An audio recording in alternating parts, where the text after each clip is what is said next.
out there in YouTube world. We about to go live on Dragon University. Peace, everyone. Hey, Rwanda. Ooh. Uh-oh, Sorry about that. don't tell me you got that thing. They said start off with a car. Oh, no, I heard it, too. I went out today, I put my mask on. I'm like, I ain't taking no chances with that. That's scary, though. It's worse than the COVID that they had. But no, I got something caught up on my throat. So how's the weather up there? Oh, it's perfect over here. God, it's so funny. Every time a hurricane get ready to come, the weather it gets so beautiful. Yeah. And then, yeah. Then it hits. Yeah, just make sure you're prepared. Oh, yeah. Wow. Well, they predict one to hit Miami, Florida.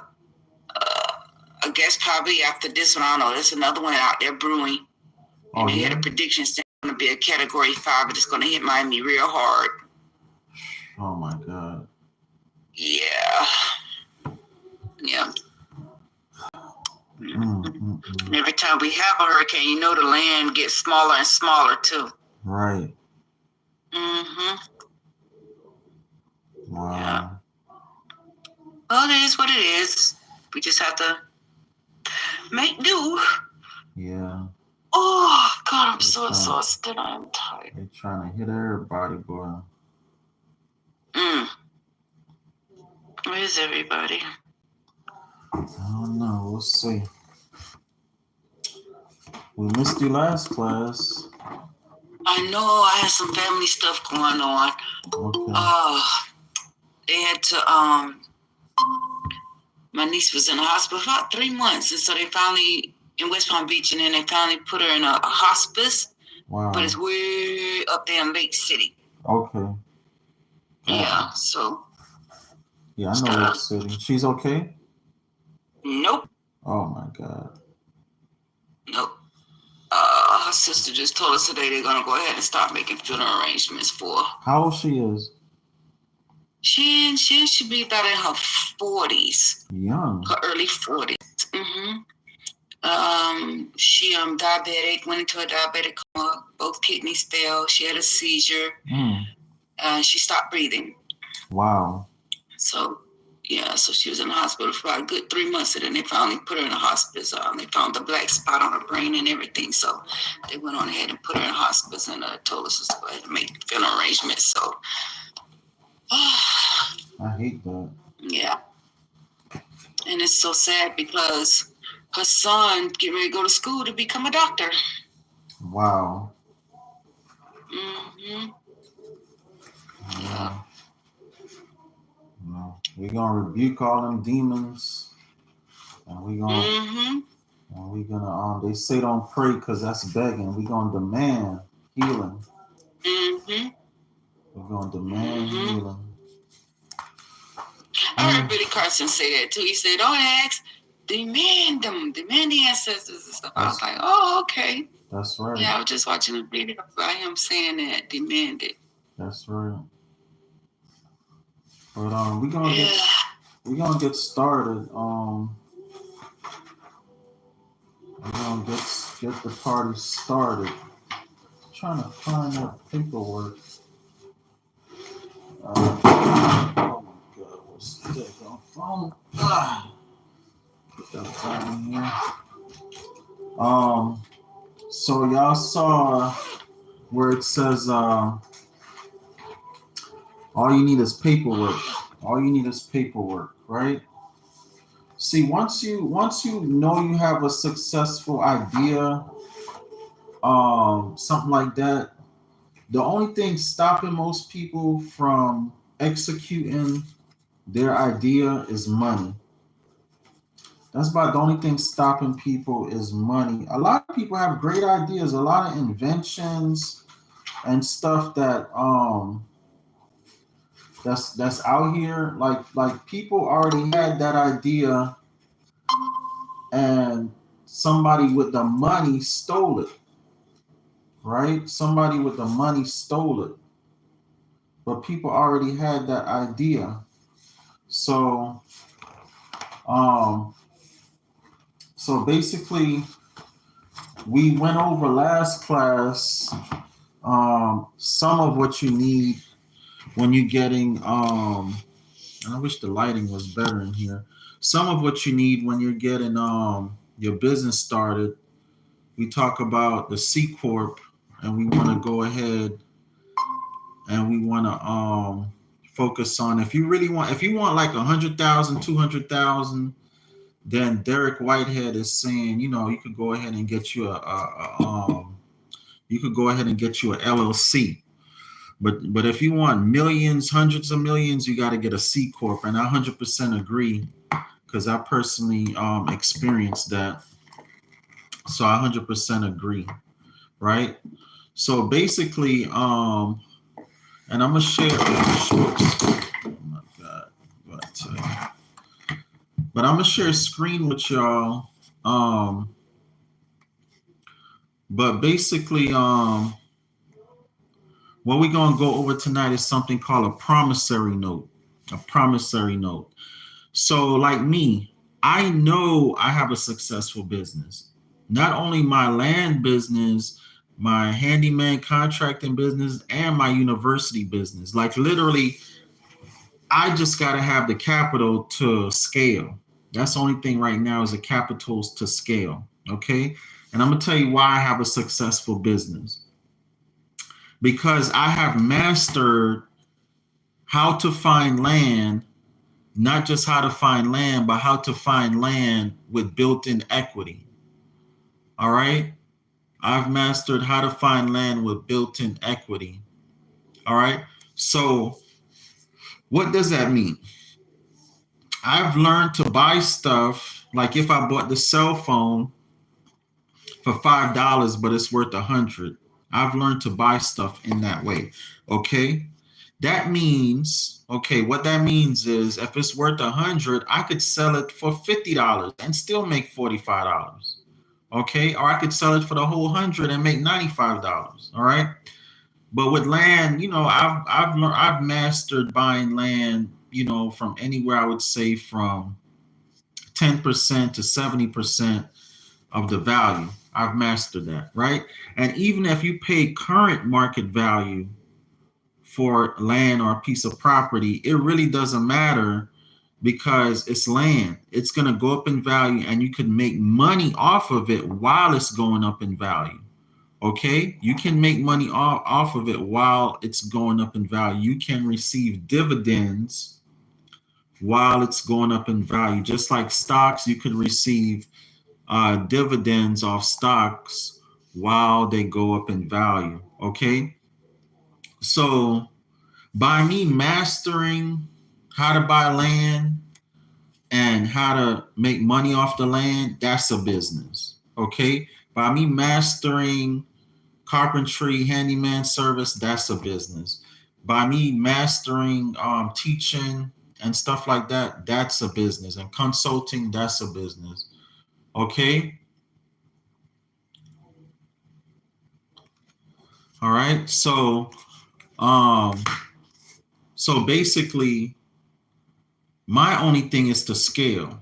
Okay. My only thing is to scale and get bigger and better. But here's the thing about me personally, right? I'm scaling literally at a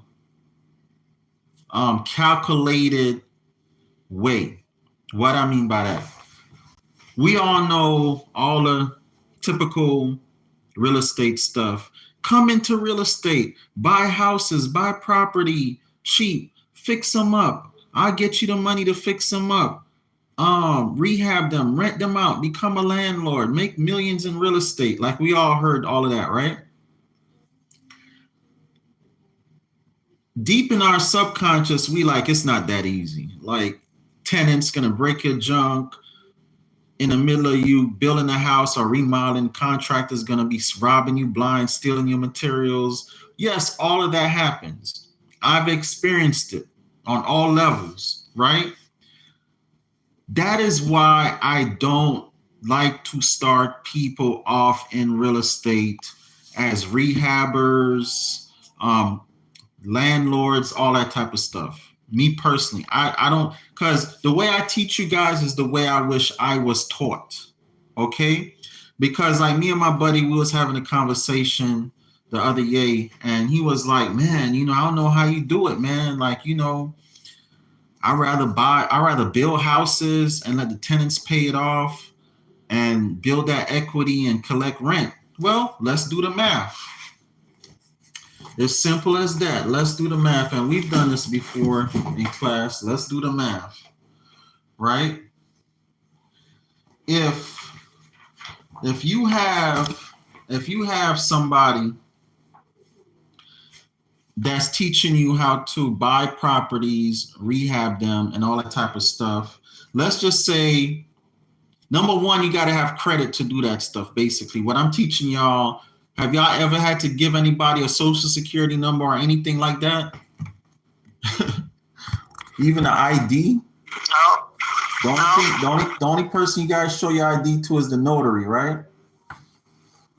Right. So you don't need ID, you don't need a social security number, you don't need anything, because we're buying land. We cannot physically steal the land. That's just why we can do this. If we was buying a house, a pretty house, a half decent house, a livable house, man, they're actually for your firstborn, inspections, this, that, the third. Why? The house is a liability. The house could burn down, like anything could happen to the house, right? So that's why I realize, especially after being a contractor and seeing what investors go through, I didn't want to do it.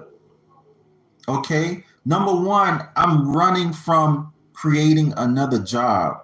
I'm a contractor by trade. I've been running my contracting business for years now. All I did was created a job. I'm self-employed. Okay? All I did was create a job. At one point, I had like 23 employees, but I was babysitting them. So I went from being the contractor to the babysitter. Okay? Even my buddy, he was saying, yeah, man, I'm basically a babysitter. I got to come out here, tell these contractors what to do. They begging for money. I got to write checks all day. I'm like, bro, all you did was create another job. Yeah, you make $10,000 a month, off your tenants, $100,000 a year. But do the math, bro. Do the math. The money you putting out versus the money you getting back, is it proportionate? Okay, is it proportionate? Then by the time you get the equity, see, when we buy a property or a piece of land, I should say, a piece of land, only thing gonna build on it is equity. That's the only thing I'm gonna build naturally. We build natural equity. We could build forced equity too. We could put a house, fix it up, all of that. But number one, we're gonna build natural equity. When you have a house on a property, you have to fix that house up. You have to fix that house up, okay? You have to fix that house up, number one. Number two, if you don't fix the house up and it become dilapidated, what? You lose value. You start to lose value until something weird and crazy happen, and like back in 2020, and real estate goes through the roof, okay? Or the land value goes up, all right? So we was debating my strategy versus his strategy. My strategy is I don't want to work. I want to work as little as possible, okay? I literally just want to lay in my bed, rest. I shouldn't say lay in my bed, rest in my resting area, okay? And hear my phone go off, ding, ding, ding. People paying, tenants paying rent and guests paying rent. That's all I want to hear. Okay, send a cleaning person out there to clean up after a guest leave. If it's a long-term tenant, I'm going to show you how we deal with that. Okay, we're not even doing regular rentals. Okay, and I'm not even going to talk about me. All right. I was in the business of remodeling properties. Then I bought my first house like 2018. Started to remodel it. I said, bump this, man. I'm gonna get a I'm gonna get a tenant in here that's a handyman, and I'm not gonna charge them that much rent, and let them fix up the place however they want and live there, and however it goes, it goes. They can't make it no worse. So I found somebody, right? And I say, you know what? I made $4,500 off my first deal with land. I'm going back to that. And that's exactly what I did, right? So the reason why I did that, and I did it consciously, but mostly subconsciously. Okay. I'm so glad I did it. Why? I'm watching my buddy who he's made money over the past 5 years, right? Averaging $100,000 a year. I watch him work so hard. I've watched him work so hard with tenants, building houses, dealing with tenants, the headache. One left a crazy water bill, and he had to pay for it because it was attached to the property. I mean, just he got it fixed up. It's just ridiculous. Problem. Half the time I talk to him or he send me stuff, it's some problem he having, right?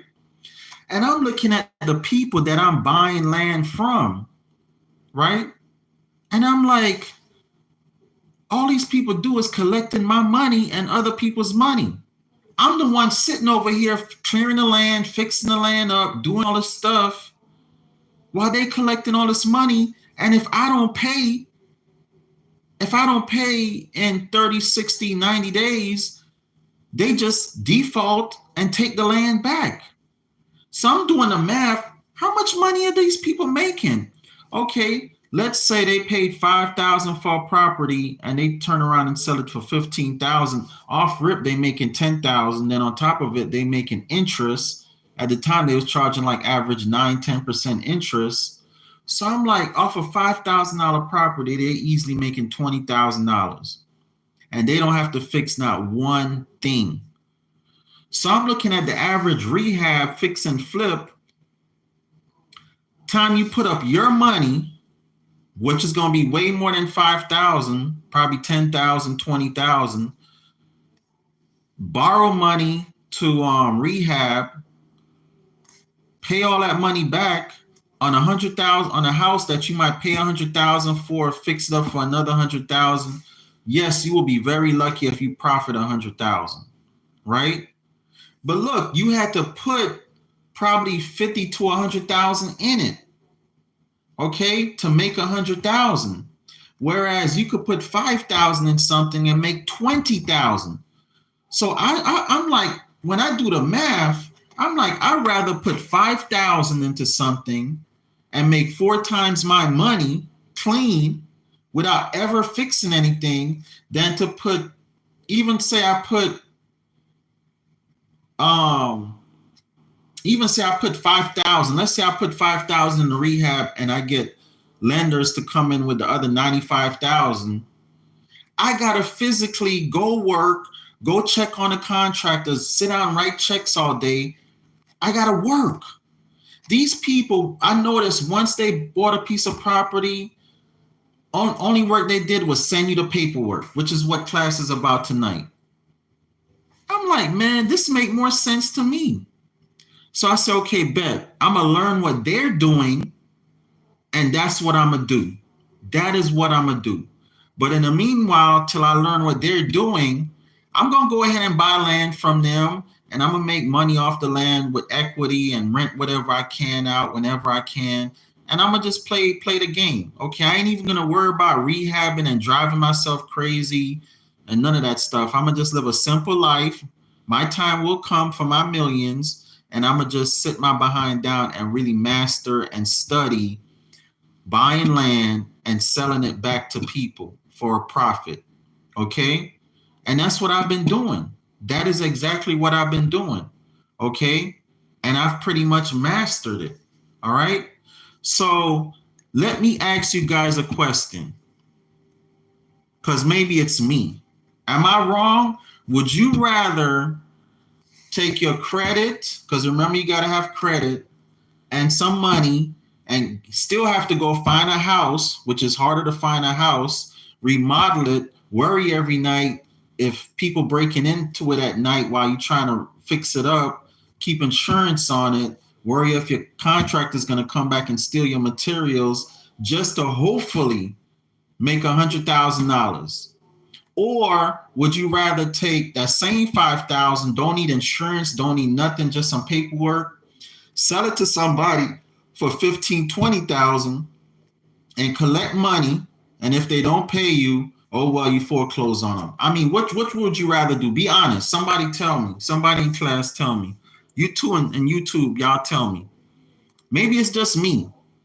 So I'm asking for y'all input right now. Be honest. If I'm wrong, I'm wrong. I think paperwork, definitely. That's my vote. Paperwork. Okay. Let's say paperwork. Anybody else? Y'all done dozed off on me? I agree. Paperwork.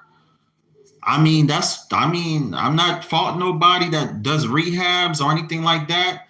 But I'm looking at these guys, like one of the guys I buy land from, his name is Mike Budd. This guy owns about 300-400 properties. He buy the cheapest stuff in Arizona, Arkansas for like $100 too. Like he pay under $1,000 for most stuff. Because one property I bought for $5,000 from him. Come to find out, he only paid $700.